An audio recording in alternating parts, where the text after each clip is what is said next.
Amigas, amigos, mexicanas, mexicanos, la transformación está en marcha y aunque es necesario seguir poniendo al descubierto la gran farsa neoliberal y auspiciando el cambio de mentalidad del pueblo, porque eso es lo más cercano a lo esencial y a lo irreversible, también estamos desterrando vicios y prácticas deshonestas en el manejo del gobierno. Una medida decisiva fue parar en seco la tendencia privatizadora.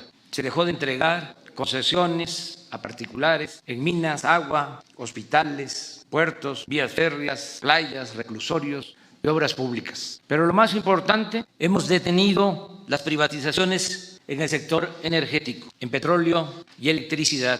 Esta nueva política energética busca producir en México las gasolinas que el país consume y dejar de importarlas. Con este fin, se continúa destinando recursos para la modernización de las 6 refinerías existentes. En 3 años, la inversión pública destinada a las refinerías ha sido de 33.581 millones de pesos. Cuando llegamos al gobierno, estas refinerías estaban en el abandono y la administración anterior había comenzado a vender plantas como las de hidrógeno al interior de sus instalaciones. Al inicio de nuestra administración, las refinerías transformaban 511,000 barriles por día y ahora procesan 706,000 barriles diarios, es decir, 38% más. El reinicio de la construcción de la coquizadora de Tula Hidalgo es una buena noticia, porque se ampliará la producción de esa refinería en 70,000 barriles diarios de combustibles. En julio del año próximo se terminará también la nueva refinería de Dos Bocas,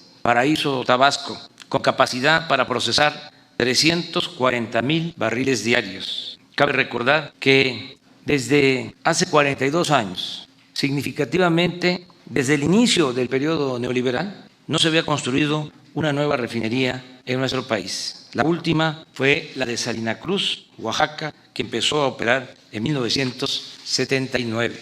Durante el gobierno de Carlos Salinas de Gortari, en 1993, en vez de hacer aquí una nueva refinería, se optó porque Pemex se asociara con Shell para compartir la refinería Deer Park de Houston, Texas. Este año se hizo la oferta para comprar la parte de la petrolera extranjera y se cerró la operación con un costo de $596 millones. Ahora la refinería será propiedad total de Pemex y su producción de gasolinas y diésel y otros combustibles, 150,000 barriles diarios, se destinarán al abasto del mercado interno de nuestro país. Esta nueva política significa no extraer más petróleo que el indispensable para cubrir la demanda de combustibles del mercado interno.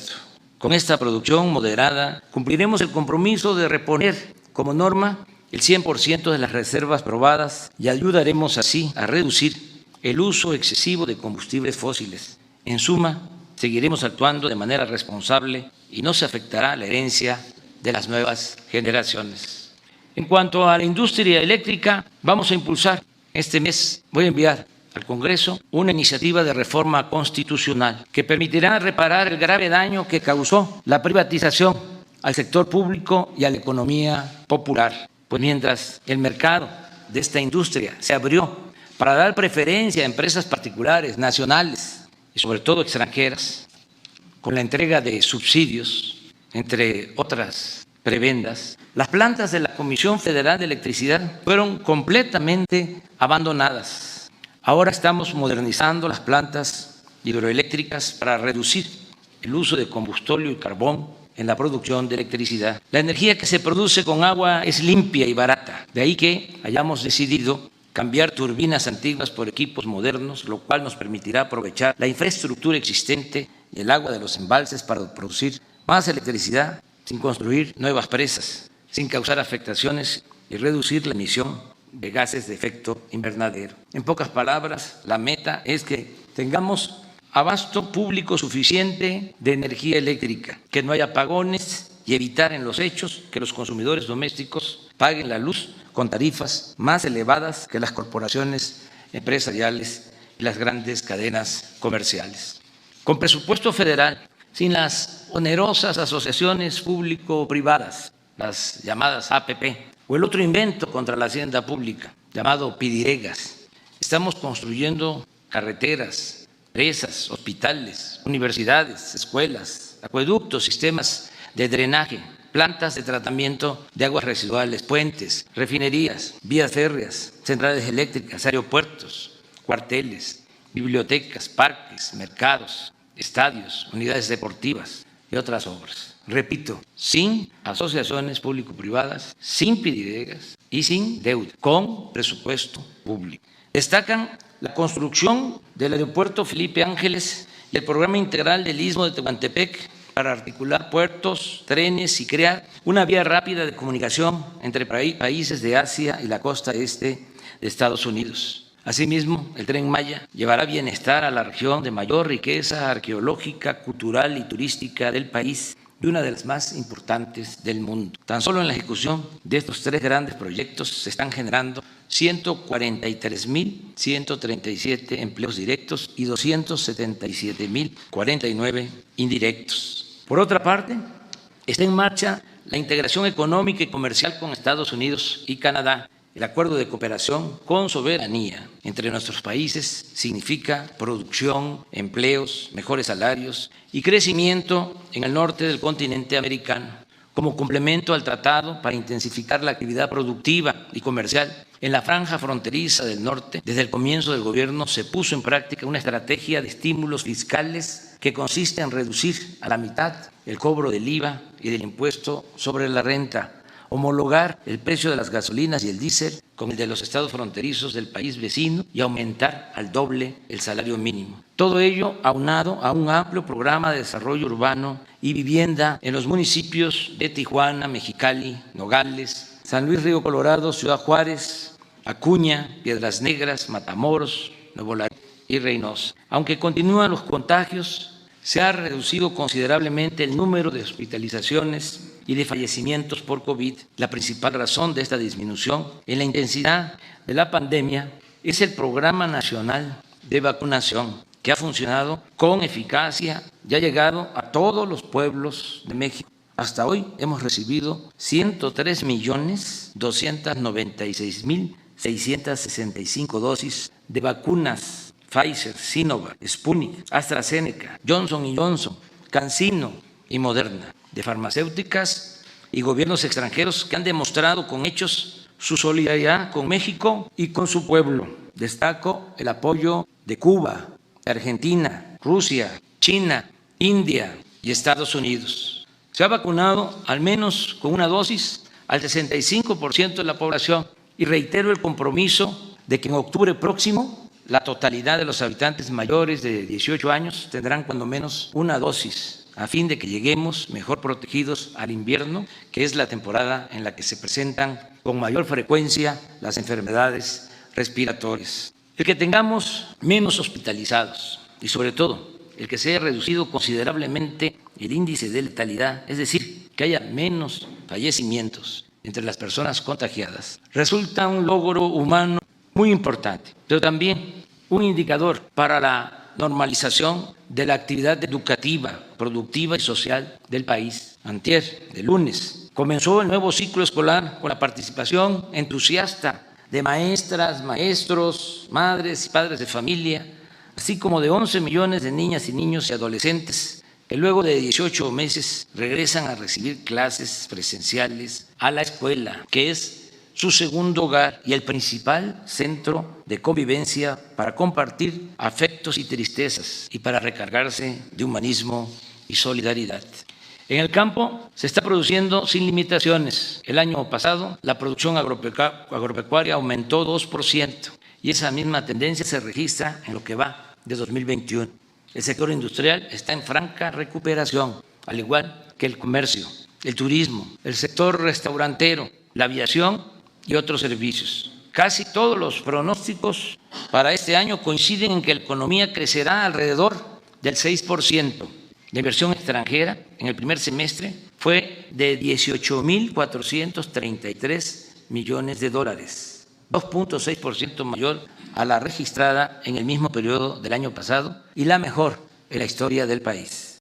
No hemos contratado deuda pública adicional. El peso no se ha devaluado durante los 2 años y 9 meses del sexenio, como no había sucedido en 3 décadas y el salario mínimo ha aumentado en términos reales en 44%, algo que no había ocurrido en más de 30 años. Cuando llegamos al gobierno, un salario mínimo alcanzaba para comprar 5.8 kilogramos de tortilla. Y ahora, a pesar de la inflación, permite adquirir 7.7, es decir, casi 2 kilos más. No hemos aumentado en términos reales los precios de las gasolinas, del diésel y la electricidad. El gas ha subido un poco por encima de la inflación, pero pronto vamos a corregir ese aumento. Ya lo estamos haciendo, pues ya iniciamos la venta a precios justos de cilindros del gas Bienestar. Desde que llegamos al gobierno hasta la fecha, el índice de la Bolsa de Valores ha crecido en 28%, como nunca en su historia. La inflación, aunque recientemente aumentó, ya se mantiene estable. Se ha reducido 3.5% la tasa de interés que fija el Banco de México. Y si esa institución tenía a fines de la administración pasada reservas por 173.775 millones de dólares, actualmente ascienden a 205.391 millones de dólares, lo que significa un aumento del 18%, un máximo histórico, más de 30.000 millones de dólares. Y también es satisfactorio informar que posterior a la pandemia se han creado 1.202.691 empleos y solo faltan 192.713 para recuperar a los asegurados que había en el Seguro Social antes de la crisis sanitaria y que sumaban 20.613.000 trabajadores, un objetivo que alcanzaremos en los próximos 2 meses. Lo más importante es que la pandemia no desembocó en una crisis de consumo, gracias a las remesas y a los apoyos de los programas de bienestar que llegan y se aplican de abajo hacia arriba, de los más pobres hacia la cúpula de la pirámide poblacional. Se ha podido evitar la falta de alimentos y otros bienes de primera necesidad. Las tiendas departamentales han incrementado sus ventas en un 34% de enero a agosto de 2021 respecto al mismo periodo del año anterior. No se han registrado saqueos a comercios ni actos de vandalismo o desesperación por hambre o desatención a las necesidades básicas de la gente. Hay paz social y gobernabilidad en nuestro país. A partir de la pandemia decidimos reforzar los apoyos sociales, ampliando el presupuesto destinado a la gente. Se entregaron de 3 millones de créditos a pequeñas empresas del sector formal e informal y se decidió ampliar el programa de mejoramiento urbano, que consiste en introducir agua potable, drenaje y pavimentación en 77 municipios de varios estados. Se han entregado en total 111,000 apoyos para la construcción, mejoramiento y ampliación de vivienda. Todo esto implica una inversión adicional de 280,000 millones de pesos. Todo ello se unió a un hecho excepcional. En estos últimos tiempos han crecido como nunca las aportaciones que realizan nuestros paisanos migrantes a sus familiares en México. El año pasado las remesas se elevaron a 40,600 millones de dólares. Y en este año estimamos, de acuerdo al comportamiento hasta el día de hoy, que superarán los 48,000 millones de dólares, es decir, 18% más. Hoy acaba de dar a conocer el Banco de México que las remesas de julio alcanzaron los 4,540 millones de dólares. Es una cifra récord mensual, 4,540 millones de dólares. Aprovecho para recapitular: récord histórico en remesas, récord histórico en inversión extranjera, récord histórico en incremento al salario mínimo, récord histórico en no devaluación del peso, récord histórico en no incremento de deuda, récord histórico en aumento del índice de la Bolsa de Valores, récord histórico en las reservas del Banco de México. Está como para decir a los 4 vientos, presumir.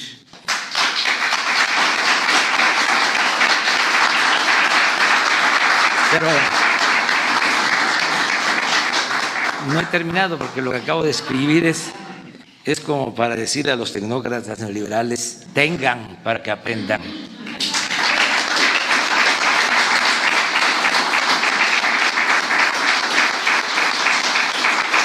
Agrego algo muy serio, profundo, fundamental.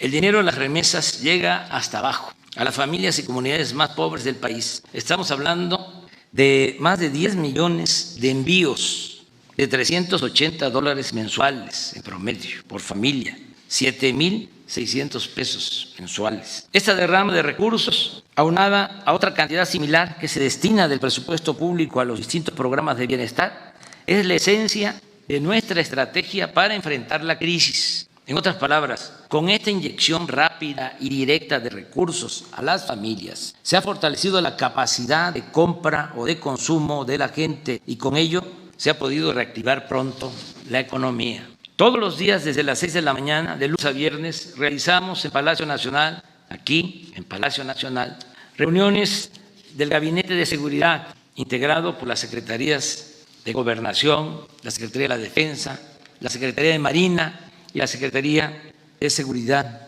Pública y Protección Ciudadana, que es la encargada de coordinar este gabinete. En esas reuniones diarias recibimos reportes del país sobre esta materia y se toman decisiones que permiten enfrentar los distintos delitos y garantizar la paz.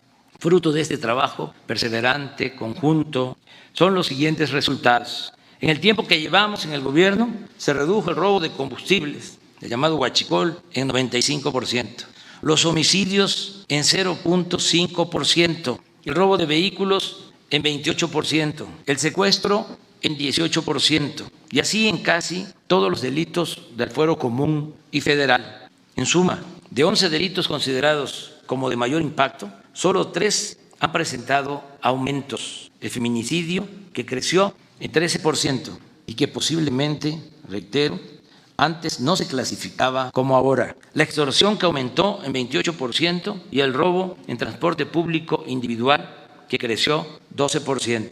El 27 de julio de este año, el INEGI dio a conocer el dato de homicidios registrados en 2020, que como en 2019, refleja que ya se detuvo la tendencia ascendente en este delito e inclusive se ha logrado una pequeña disminución. En vez de conseguir líneas de crédito para endeudar al país, como era la práctica neoliberal durante los periodos de crisis, nosotros optamos por intensificar el combate a la corrupción. Desde el primer año de gobierno logramos, entre otras medidas, eliminar la condonación de impuestos a grandes contribuyentes, beneficiarios del influyentismo, y se estableció en la Constitución, se tipificó la corrupción como delito grave, pues no lo era, sin conceder al inculpado la posibilidad de obtener libertad bajo fianza. Ahora estamos mejorando nuestra recaudación de impuestos, procurando cobrar a grandes corporaciones nacionales y extranjeras que se las ingeniaban para no pagar sus contribuciones, lo que es lo mismo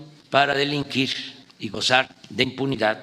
Hoy la hacienda pública se está fortaleciendo en la medida que impide los fraudes fiscales. Un dato: aún con la crisis por la pandemia del COVID-19, los ingresos del gobierno federal hasta el día de ayer sumaron 2,438,557 millones de pesos, es decir, fueron 2,6% superiores en términos reales al mismo periodo del año pasado y 0,8% más que lo estimado en la Ley de Ingresos de la Federación para este año. Estoy obligado a informar, por ética y honestidad, que en los últimos 2 sexenios los grandes contribuyentes se beneficiaron con condonaciones por 366,174 millones de pesos y que solo 58 de esos grandes contribuyentes, grandes corporaciones empresariales y financieras, 58, dejaron de pagar en los 2 sexenios anteriores 189,018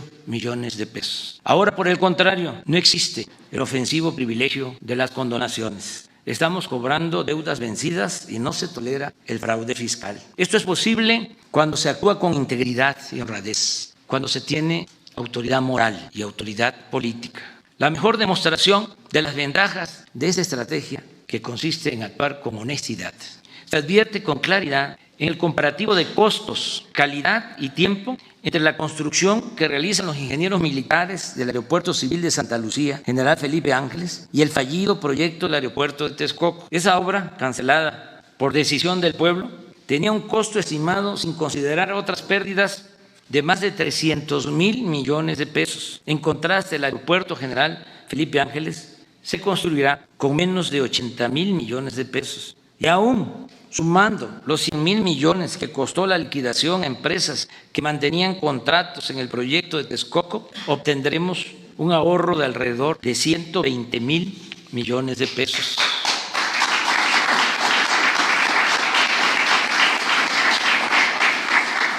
Por añadidura, que esto también es muy importante, la nueva terminal aeroportuaria la vamos a inaugurar antes que el proyecto o que el aeropuerto proyectado en Texcoco. El aeropuerto General Felipe Ángeles comenzará a operar el 21 de marzo del próximo año, en tanto que la entrada en funciones del de Texcoco estaba programada para 2025, siempre y cuando alcanzara el presupuesto y se cumpliera con el tiempo estimado de construcción. En fin, es demostrable que no permitir la corrupción y la impunidad ayuda a liberar fondos para el bienestar y el desarrollo del país. Esa es la fórmula. No permitir la corrupción, gobernar con austeridad y no permitir la impunidad, moralizar la vida pública de México. Al mismo tiempo que comenzamos a combatir la corrupción, reitero, se puso en práctica una política de austeridad republicana. En 2 años, 9 meses,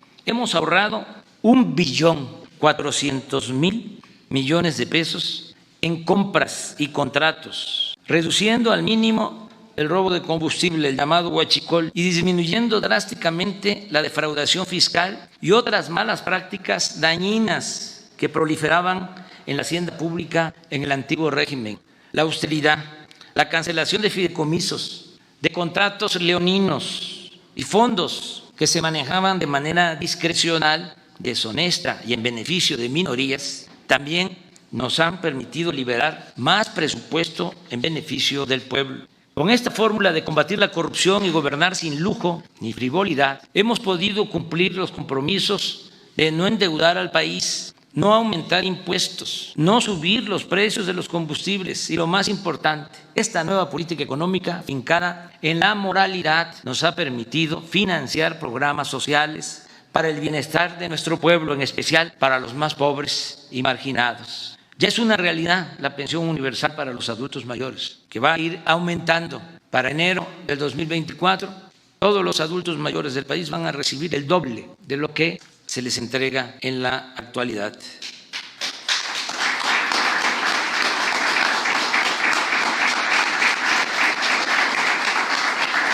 Para enero del 24, una pareja de ancianos respetables va a tener ingresos suficientes para su alimentación. Nos vamos a sentir todos muy orgullosos, muy fraternos, muy humanos. También vamos a continuar apoyando a niñas y niños con discapacidad, con sus pensiones.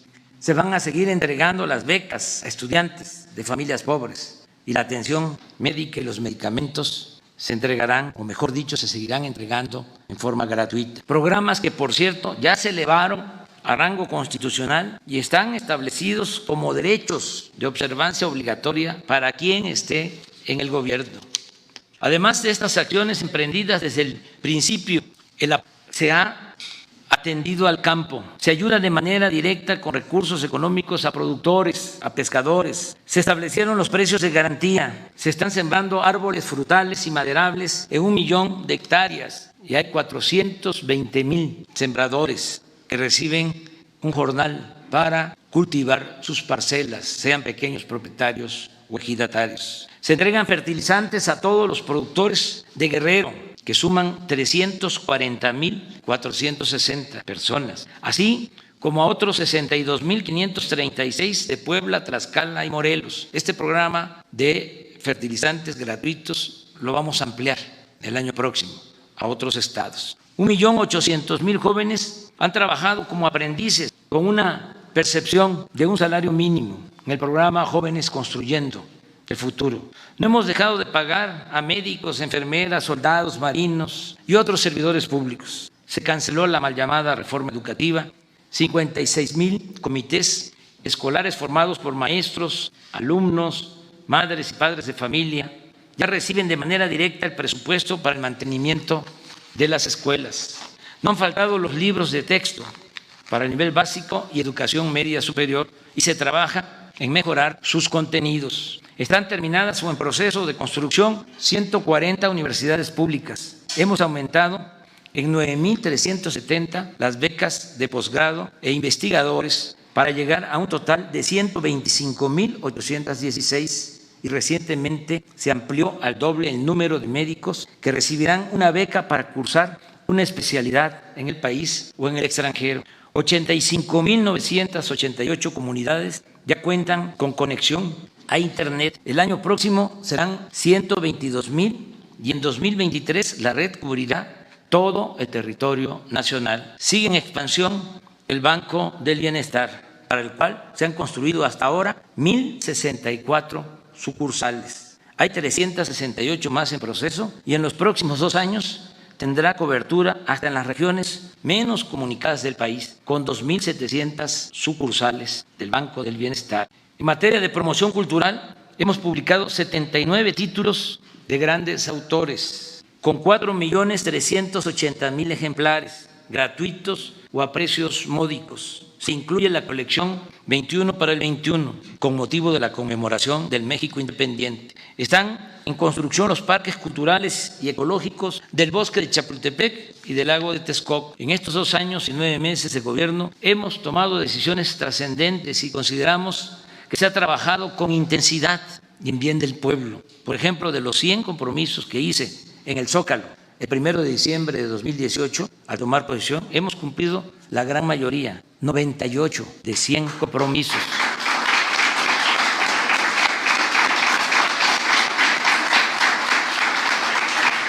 Solo tenemos pendientes 2, descentralizar el gobierno federal y conocer toda la verdad acerca de la desaparición de los jóvenes de Ayotzinapa, y en eso estamos. Pero también hemos hecho muchas otras cosas que no estaban incluidas en ese listado de compromisos. Por ejemplo, terminamos el tren suburbano de Guadalajara y continuamos con el de Toluca a la Ciudad de México. Rehabilitamos los aeropuertos de Tuxtla Gutiérrez, Chetumal y el aeropuerto capitalino. Hemos invertido 34,000 millones de pesos en el mantenimiento de 40,000 kilómetros de carreteras del país. Desde enero de este año, se aplica en la frontera sur la misma política de estímulos fiscales que iniciamos en 2019 en la frontera norte. Chetumal ha vuelto a ser zona libre. Se están limpiando de corrupción con agua, Capufe, el Instituto Nacional de Migración, el SAT y las aduanas. Se creó la Guardia Nacional. Se han construido 189 cuarteles y ya se cuenta con 100,000 elementos de la Guardia Nacional para proteger al pueblo de México. Las Islas Marías dejaron de ser penales y se convirtieron en el Centro de Educación Ambiental y Cultural Muros de Agua José Revueltas. No hemos otorgado ninguna concesión minera. Se implementó el Programa Nacional de Búsqueda y Localización de Personas Desaparecidas por la Violencia.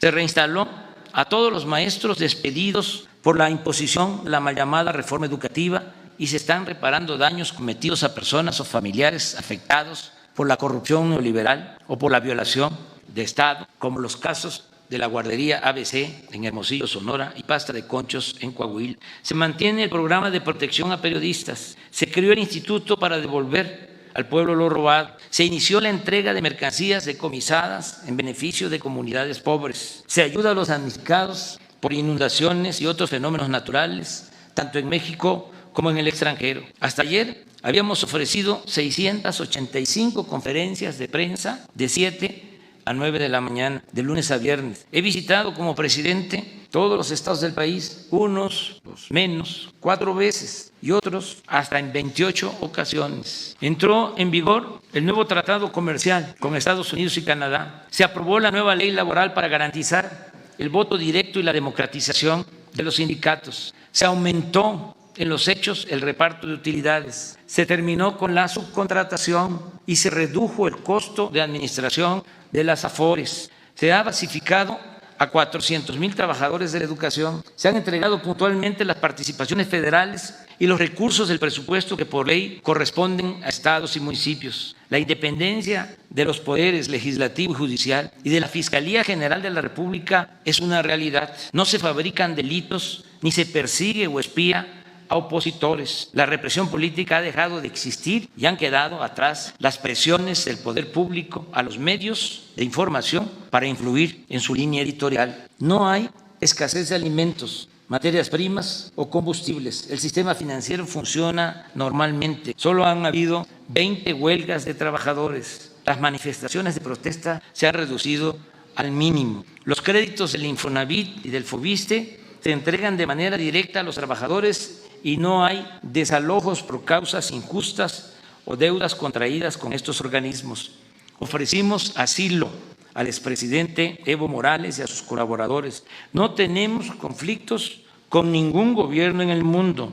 No se han violado derechos humanos de migrantes. El caso excepcional de hace unos días, en que 2 funcionarios de migración patearon a un ciudadano haitiano, ese mismo día se atendió. Fueron dados de baja los 2 funcionarios y están a disposición del órgano interno de control. No va a haber represión en nuestro gobierno. Eso debe de quedar de manifiesto. Se permitió la entrada a organismos internacionales para vigilar el cumplimiento de los derechos humanos en nuestro país. En estos 34 meses solo ha ocurrido un apagón importante. No se ha presentado una crisis de desabasto de agua. Se resolvió el problema de la escasez de gasolina que se originó por el combate al robo de combustible y se adquirieron 612 pipas o carros tanques que opera la Secretaría de la Defensa Nacional. Hay información permanente sobre quién es quién en los precios. Están en curso 2 campañas de información para no consumir drogas ni productos chatarra. Se inauguró el túnel emisor Oriente para evitar inundaciones en el Valle de México. Nuestro país fue electo casi por unanimidad para integrar el Consejo de Seguridad de la ONU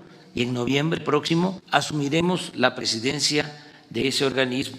De igual manera, se aprobó la resolución que presentamos en esa organización para garantizar la equidad en el comercio de medicinas y vacunas. Se estableció el sistema de educación por Internet, radio y televisión. Se montaron 1.530 exposiciones artísticas, arqueológicas en México y en el extranjero. Se celebraron anualmente los actos cívicos del grito y del desfile de independencia, como se van a llevar a cabo en este mes de septiembre, mes de la patria, así como la conmemoración del inicio de la Revolución Mexicana. 925 deportistas y entrenadores de alto rendimiento han recibido de manera directa apoyos para su preparación por un monto global de 500 millones de pesos. En las Olimpiadas de Tokio 2020, los deportistas mexicanos compitieron con profesionalismo y dignidad y obtuvieron 4 medallas de bronce.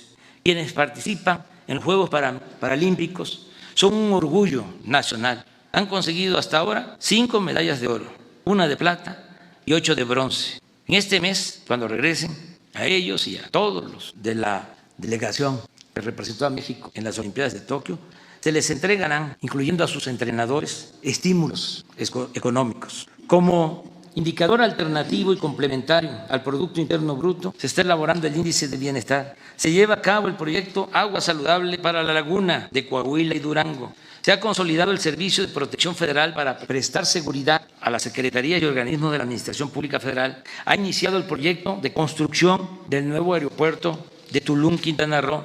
Se están creando escuelas para la formación de deportistas y maestros de educación física. Se aplica un nuevo etiquetado en alimentos para evitar el consumo de productos chatarra. Se incorporó a la enseñanza pública la nueva materia Vida Saludable y se instaló una comisión para impulsar el Plan de Justicia para el Pueblo Yaqui de Sonora, entre otras acciones. Pero lo más importante es que ya están sentadas las bases de la transformación. A solo 2 años, 9 meses de ocupar la presidencia, puedo afirmar que ya logramos ese objetivo. Repito, sentar las bases para la transformación de México. Ahora se respeta la Constitución, hay legalidad y democracia. Se garantizan las libertades y el derecho a disentir. Hay transparencia plena y derecho a la información. No se censura a nadie. No se violan los derechos humanos. El gobierno no reprime al pueblo y no se organizan fraudes electorales desde el Poder Federal. El poder público ya no representa, como era antes, a una minoría, sino a todos los mexicanos de todas las clases, culturas y creencias. Se gobierna con austeridad y autoridad moral. No se tolera la corrupción ni se permite la impunidad. En la práctica no hay fueros ni privilegios. Se protege la naturaleza, se auspicia la igualdad de género, se repudia la discriminación, el racismo y el clasismo. Se fortalecen valores morales, culturales y espirituales.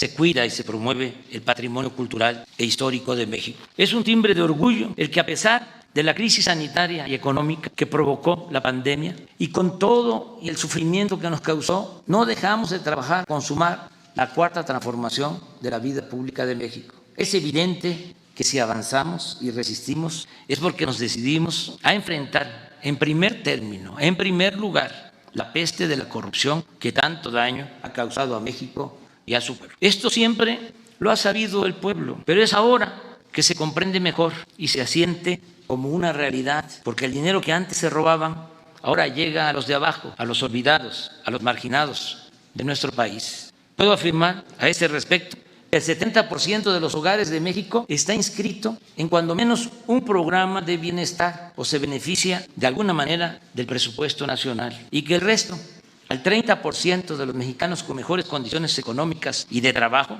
tampoco los hemos dejado en el desamparo. Ellos obtienen condiciones para seguir progresando y vivir en paz, sin miedos ni temores, y pueden sentir la gran satisfacción que produce a cualquier ser humano de buenos sentimientos el llevar a la práctica el principio fundamental del amor al prójimo y el servicio a los semejantes. En este 2021 estamos conmemorando los 700 años de la fundación de nuestra ciudad capital, México Tenochtitlán. También recordamos la caída de Tenochtitlán hace 500 años por la invasión española. Así estamos recordando, conmemorando los 200 años de nuestra independencia, alcanzada formalmente el 27 de septiembre de 1821. Para nosotros la historia, como diría Cicerón, es la maestra de la vida. Las culturas heredadas de nuestras grandes civilizaciones han sido siempre nuestra salvación. Las culturas siempre nos han salvado. Nos han salvado ante agresiones, huracanes, temblores, inundaciones, incendios, sequías, epidemias, malos gobiernos, saqueos y otras desgracias. Por eso no debemos olvidar nuestro pasado, ni el pasado que inicia con la invasión de hace 500 años, ni mucho menos el pasado que tiene que ver con el México prehispánico, lleno de cultura y de grandes civilizaciones. Sus enseñanzas son la base para que en la actualidad podamos edificar todos juntos, desde abajo, un mejor porvenir. Amigas y amigos, todo lo alcanzado por el gobierno que encabezo es fruto del trabajo de muchos servidores públicos, que quisiera yo tenerlos enfrente para agradecerles por su dedicación, por su entrega. Servidores públicos honestos y comprometidos con resolver las demandas de nuestro pueblo. Agradezco también el apoyo de ustedes, mujeres, hombres, integrantes del gabinete, mujeres y hombres leales y solidarios, fraternos, pero sobre todo mi gratitud a la gente, al pueblo raso, por su respaldo y su confianza. Tengo muy claro que debemos atender a todos con respeto, sin dejar de ayudar a nadie, pero la preferencia se debe seguir dando a los más pobres y necesitados.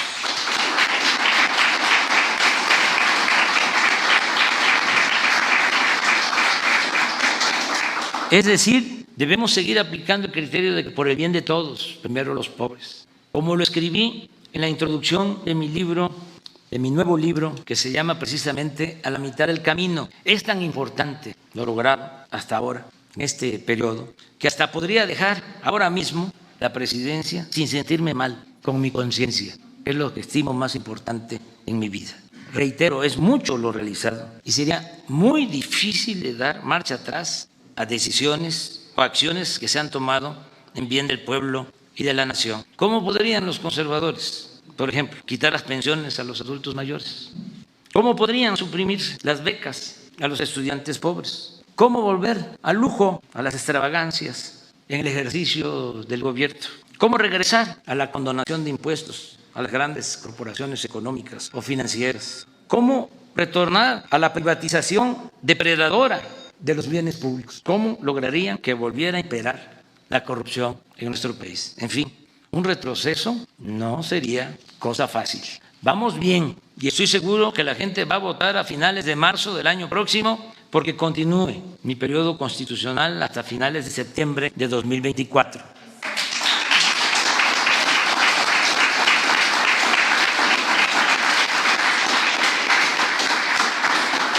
Desde luego, No solo es esto lo único que necesito para cumplir mi misión. Falta lo que diga la naturaleza, la ciencia y el creador. No podemos ser soberbios. Pero si tengo suerte y termino, creo que vamos a consumar la obra de transformación y no dejaremos ningún pendiente. Cuando esté entregando la banda presidencial, solo diré a los 4 vientos: misión cumplida. Me voy a Palenque, les dejo mi corazón. Muchas gracias.